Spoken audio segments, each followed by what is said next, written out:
সমাজ যতটাই এগোচ্ছে এইসবও ততটাই বাড়ছে। হ্যাঁ, তাই তো। এই যে একের পর এক মেয়েদের উপরে হিংসাত্মকমূলক আচরণ, এসব কি কমছে? একদমই না, বাড়ছে। আগেও ছিল হ্যাঁ, বিয়ের পর মেয়েদের উপরে অনেক ধরনের অত্যাচার করতো তার শ্বশুর বাড়ির লোকেরা, শারীরিক, মানসিক। এমন তো অনেক ঘটনাই শুনেছি যেখানে পুড়িয়ে মারা হয়েছে কিছু মেয়েদের। কিসের জন্য? যৌতুকের জন্য। তাদের বাবা মায়েরা যৌতুকের ঠিক মতো দিতে পারেনি বলে। এসব তো হয়েইছে, কিন্তু সেই সমাজের সাথে এই সমাজের তুলনা করলে হয় নাকি? এখন কত উন্নত সমাজ।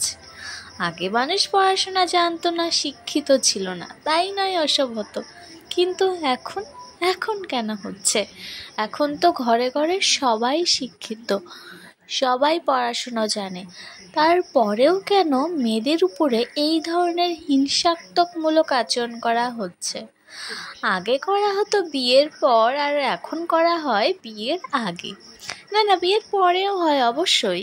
এরা কি করবে? প্রাচীন যুগ থেকে এত অত্যাচার সহ্য করে এসে বর্তমান আধুনিক যুগে এসেও যদি মেয়েরা এই ধরনের হিংসাত্মকমূলক নোংরা আচরণের শিকার হয়, তাহলে কোথায় যাবে মেয়েরা? স্বাধীন ভারতে স্বাধীন হওয়ার পরিবর্তে পরাধীনতার শিকার হচ্ছে দিনের পর দিন মেয়েরা, ঘরে বাইরে কর্মস্থলে যে কোনো জায়গায়। আজকাল এই ধরনের ঘটনা প্রায়ই শোনা যাচ্ছে।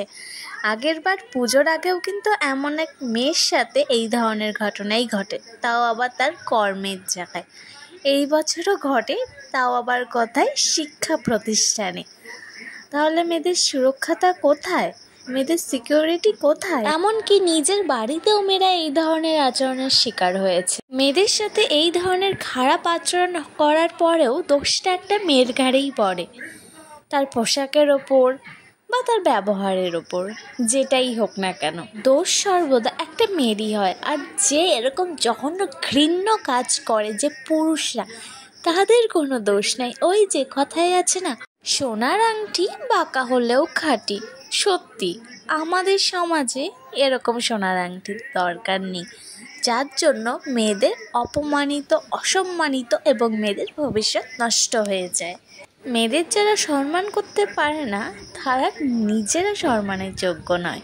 আর যারা মেয়েদের সাথে এরকম ঘৃণ্য আচরণ করে, তারা এক একটা অসুরের ন্যায়। তাই আজ মেয়েদের চোখে জল নয়, রক্ত ঝরে যেন। We want justice.